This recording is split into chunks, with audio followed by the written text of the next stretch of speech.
안녕하세요. 저는 30대 초반의 출판사 표지 디자이너로 활동하고 있는 여자입니다. 주변 사람들이 나이와 직업이라도 듣고서 빨리 눈치를 채서 우리 얘기라는 걸 내 얘기라는 걸 알고 여기저기 더 멀리 퍼뜨려 주기를 바라는 마음에 최대한 자세하게 저의 경험담을 들려드리도록 하겠습니다. 불편하시더라도 끝까지 읽어주시면 감사하겠습니다. 저희 남편은 저하고 동갑내기 중학교 동창이었으며 고2 때부터 사귀어서 대학 때 2번 헤어지고 다시 재회하기 반복하다가 28에 결혼을 했습니다. 중학교 때 어머니들께서 이미 저희보다 서로 먼저 학부모 모임에서 만나 친해져서는 알고 지내는 친구 사이셨고 유별나게 꽁냥거리면서 연애를 했는지라 서로의 부모님은 저희를 참 예쁘고 어린 커플로 좋게만 봐주셨어요. 그도 그럴 것이 남편은 형 하나 있는 막내고 저는 오빠 하나 있는 막내라 둘 다 부모님께는 늘 애라면서 사랑을 듬뿍 받고 자랐거든요. 저희 오빠는 고3 때 해외 대학으로 진로를 바꿔 호주 대학으로 입시를 하면서 유학생활을 하느라 독립을 이른 나이부터 했고 졸업하고도 호주 영주권 받고 정착해 지금까지도 잘 살면서 서로 얼굴을 잘 보고 살지는 못합니다. 저희 부모님이 저를 곁에 끼고 살 수 있는 유일한 외동자식이나 다름이 없었어요. 반면 남편의 가족은 저희 가족들보다는 서로 부둥켜보고 살며 친목이 더 두터운 집안이었습니다. 연애 중일 때부터 저를 데려가 어른이 대공원 소풍도 가고 젊은 애들 놀라며 에버랜드도 다 같이 데려가 주셨으니 말 다 했죠. 저와 남편은 오랜 시간 연애를 해왔다 보니 늘 한결같이 시부모님네와 같이 놀았지만 그 사이 남편의 형 되는 저희 아주버님께서는 여자친구를 여러 번 바꾸셨어요. 뭐 키가 180이 넘으시고 남편보다 체격이 좋다 보니 우리 남편처럼 일편단심으로 여자 대시 없이 저만 바라보는 것과는 차원이 다른 분이라 생각은 했으나 그렇게 여자를 바꾸셔놓고는 가족 행사에도 데리고 오고 하시니 저하고 남편 그리고 저희 시부모님은 매번 다른 여자분을 보며 새로이 인사를 나누고 친해져야 하는 어처구니 없는 수고를 감행해야 했죠. 그러다가 저희 결혼하기 1년 전에 아주버님이 한 여자에게 정착하고서 결혼을 하셨어요. 당시 30살이었던 형님을 아주버님이 결혼 8개월 전 처음 소개를 해주시고는 초고속으로 장가를 가신 것이었죠. 여러 여자를 만나보셨던 만큼 초고속으로 결혼하시는 데에는 이유가 있다 생각했어요. 사고를 친 게 아니라고 하니 뭔가 형님이 정말 찐으로 좋은 여자여서 아주버님이 놓치기 싫다면서 장가를 가시는 거라 생각을 했죠. 그리고 아니나 다를까 형님은 참 좋은 분이셨습니다. 직업이 간호사라던 형님은 하나밖에 없는 동생인 저희 남편과 저를 친남매처럼 예뻐라 해주셨고 본인들의 신혼집으로도 자주 초대를 해주고 2대2 커플로 데이트도 많이 했었어요. 형님과 제가 따로 만나서 왕래를 하는 정도의 친한 사이까지는 못 되었지만 가족들끼리 모일 때만큼은 트러블 없이 잘 지냈죠. 두 분이 연애 기간이 짧아서 그런지 결혼을 하고 나서도 인꼬부부처럼 3년 정도를 정말 예쁘게 잘 지내셨고 저희 커플이 결혼하고 부부가 된 후로는 시부모님까지 모시고 시댁 식구들끼리 단체로 움직이며 근교 여행을 간다거나 집에서 식사를 하는 왁자지껄한 모임을 자주 가졌습니다. 여자로선 이런 시댁이 참 이상적일 수밖에 없었죠. 물론 피곤하기도 하고 시댁 식구라 불편할 게 많을 수도 있겠지만 저 같은 경우는 워낙 어린 시절부터 시댁 식구들과 교류를 해왔던 사이였는지라 대하기가 많이 편했고 그건 시댁 식구들도 마찬가지인 듯 했어요. 그 와중에 형님도 불만 없이 잘 어울려 주시길래 불만이라 할 것이 감이 없었죠.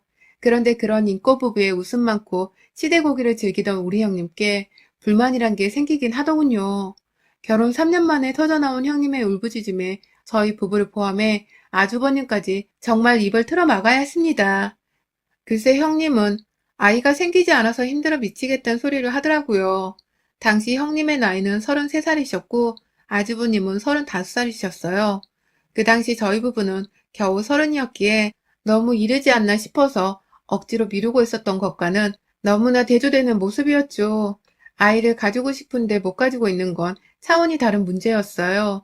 힘들어하는 형님을 위로해드렸지만 그 위로가 다 전달이 안 되는 듯 했습니다. 딱 그쯤부터 형님은 평소처럼 커플끼리 형님의 집에 모이더라도 잘 지내시다가 술만 들이키시면 나 진짜 애가 너무 가지고 싶은데 그놈의 애가 생기질 않는다. 도대체 왜 이러는 걸까 우린? 라면서 더 힘들어하고 홀짝이며 우울해하셨고, 그러면 저와 남편은 어떻게든 형네 부부 사이에 문제가 없도록 사이에서 중간 다리를 잘 서고자 위로는 물론이고 기분 풀고 조금 더 기다려보시라는 말을 하며 기약 없는 미래를 말씀드리곤 했습니다. 솔직히 저희도 불편하고 죽을 맛이었죠. 그렇게 만나면 즐겁던 사이에서 언젠가부터는 애를 못 낳는다고 죽겠다는 형님의 말로 우울함이 감도는 사이가 되어버렸고, 그럼에도 저는 같은 여자니까 어떻게든 힘이 되어드리고 싶어서 늘 형님의 곁을 지켰어요. 마누라 걱정이 돼요. 형님 좀 잘 봐달라고 아주버님께서도 제게 부탁을 하기도 하셨고요. 그렇게 결혼 초와는 확실히 달라진 우리 사이에 하루빨리 형님께 아이가 찾아오기를 바라면서 지내던 중 기분이 꺼림칙한 일이 있었습니다. 바로 작년 중순이었는데 형님이 저한테 말도 없이 저희 집에 와 계시더라고요. 먼저 퇴근하고 형님을 만나 얘기를 나누고 있던 남편은 둘이서 뭔 얘기를 했는지에 대해서 솔직하게 말해주질 않은 채, 아, 요즘 스트레스가 많다고 우리 집까지 산책금 걸어와 보셨대. 당신 퇴근하면 힘들까봐 당신 오기 전 가려고 하셨는데 이렇게 마주쳐버렸네.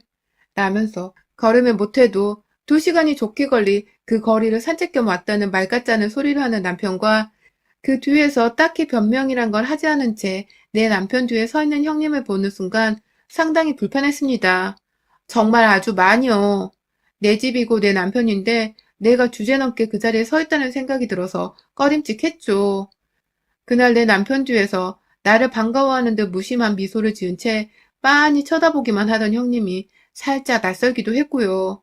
문제는 그게 전부가 아니었습니다. 부쩍 그날 후 남편도 뭐가 그리 고민이 많은지 아님 생각이 많은 건지 핸드폰을 침대 안에 들고 와서까지 놓지를 못하고 누구랑 연락하냐면 핸드폰을 들춰보면 무슨 임신 어쩌고 하는 검색을 하고 있고, 당신 나랑 아이 낳을 준비하는 거야 혼자? 하면서 웃기다고 물어보면 아, 그렇지. 우리도 이제 나와야지. 하면서 말을 흐리는데 전 정말 남편이 우리 이세를 낳고 싶어 하는 줄로만 알고서 쓸데없이 야한 속은 입고서 잠자리를 유혹하기도 하고 배란일 체크하고 밑밥도 깔아줘가며 별짓을 다 했습니다. 우리한테 아이가 생겨나면 진짜 인생의 역사를 새로 쓰는 거다, 그치? 교복 입은 너랑 애를 낳다니 진짜 믿겨지지 않아.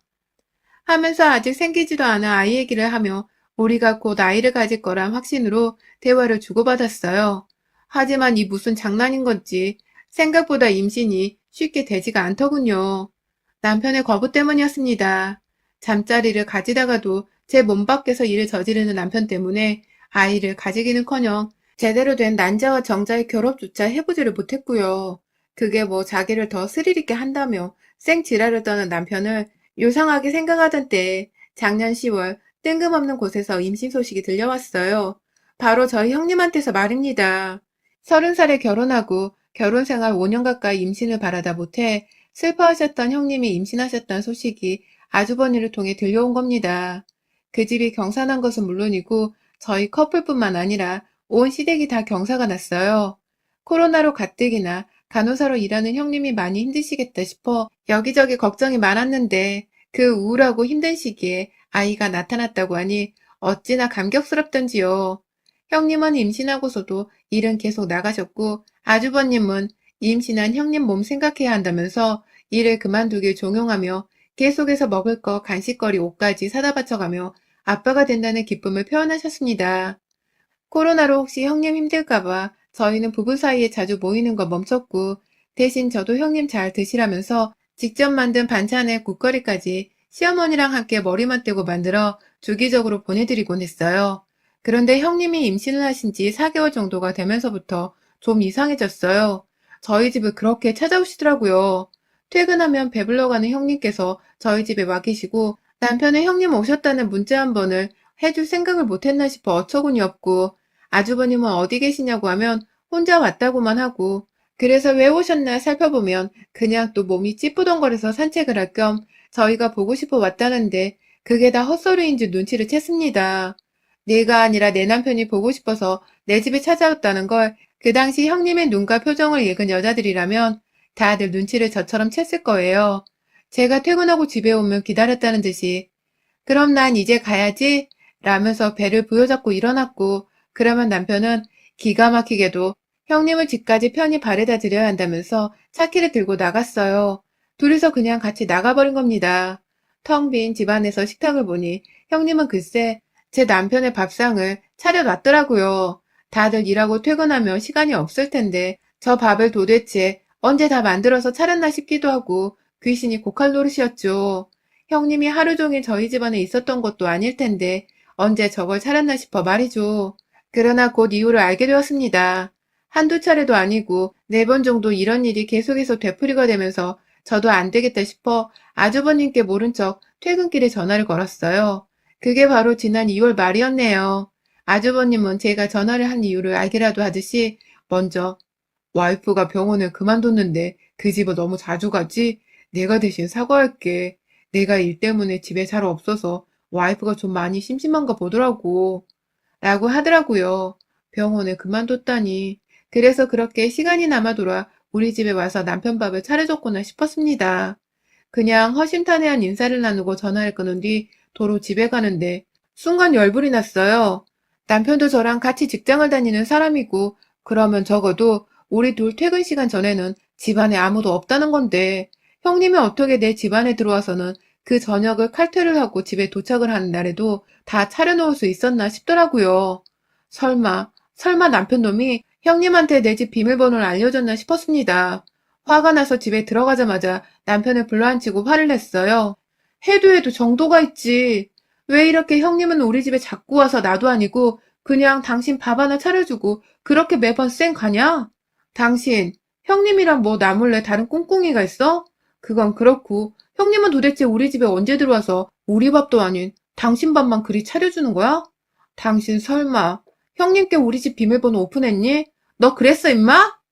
라며 미쳐 날뛰는 망아지 새끼 마냥 지랄을 퍼부었더니 남편은 더 숨을 구멍이 없다는 듯 체념하며 말하더라고요. 아, 혼자 가실 곳이 없다고 심심하다고 해서 내가 우리 집에 와서 너 힘드니까 너 대신해서 밥이라도 좀 차려놓으라고 했지. 그래서 알려줬지. 별거 아니야. 정말 별거 아니야. 라고 말이죠. 이놈의 새끼가 끝까지 제 앞에서 거짓말을 하더라고요.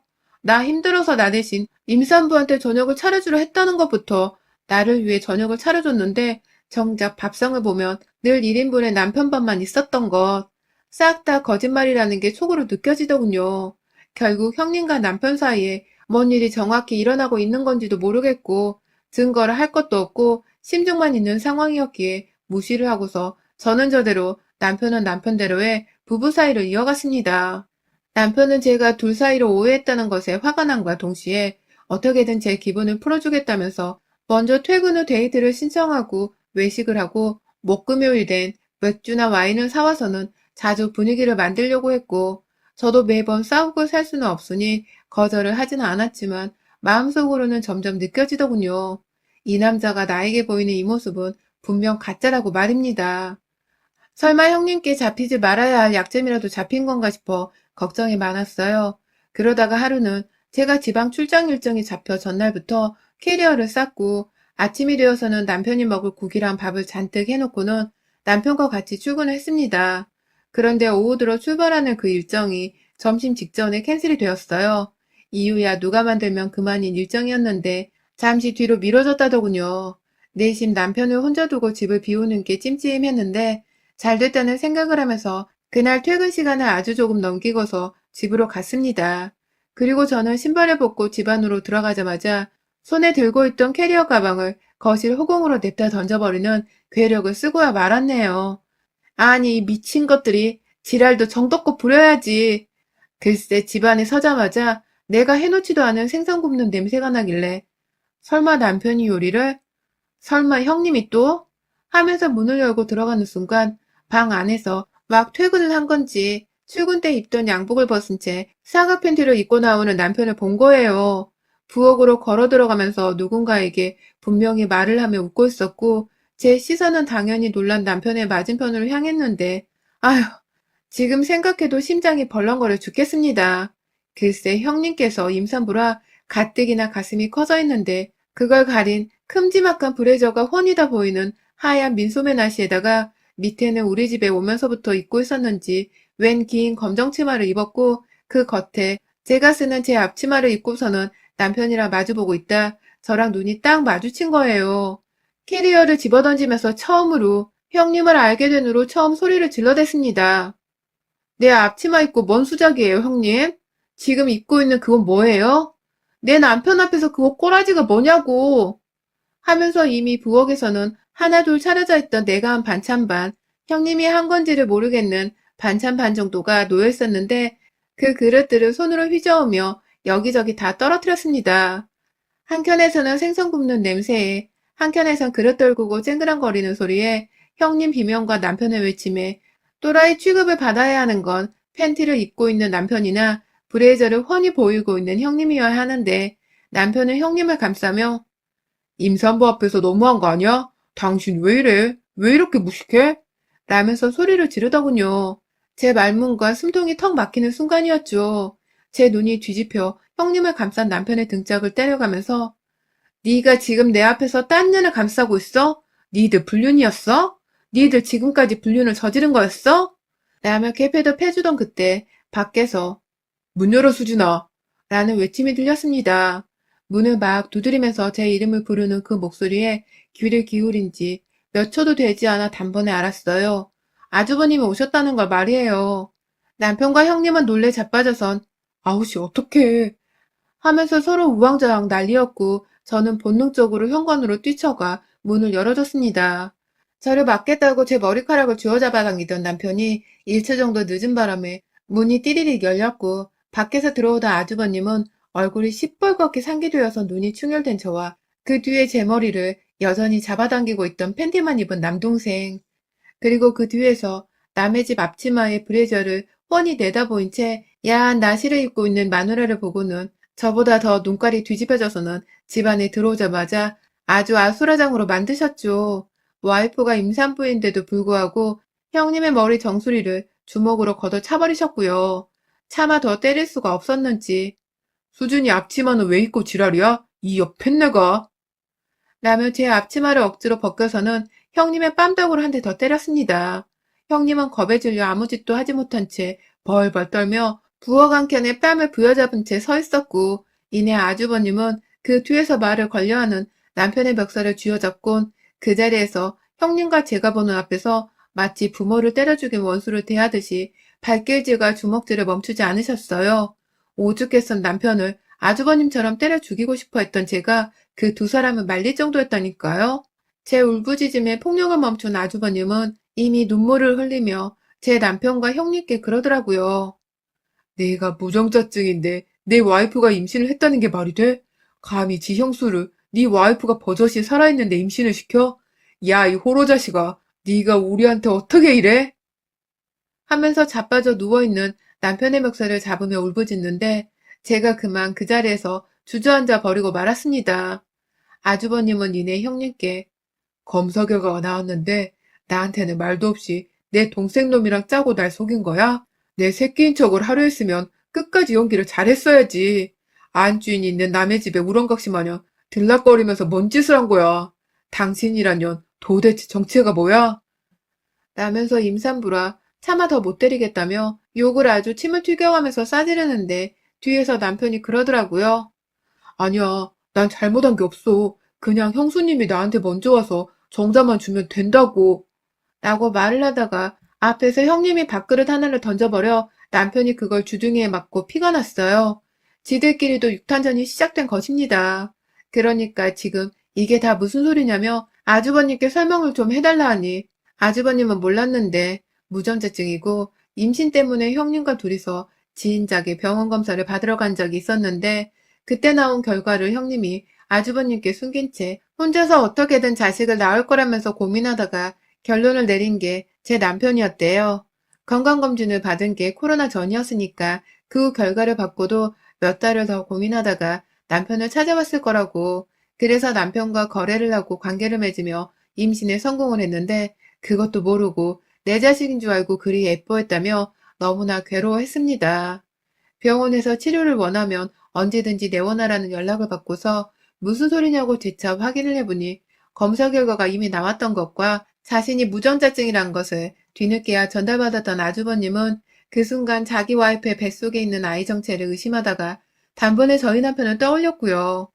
허구한 날 동생 집에 간다고 나가는, 심지어 하다하다 저까지 괴로운 마음에 아주버님께 전화를 했던지라 그 모든 심증들을 다 따져보며 본능적으로 저희 집으로 달려왔다가 안에서 소리를 지르고 있는 제 목소리와 아내 목소리에 아주버님도 폭발을 했던 거라고요.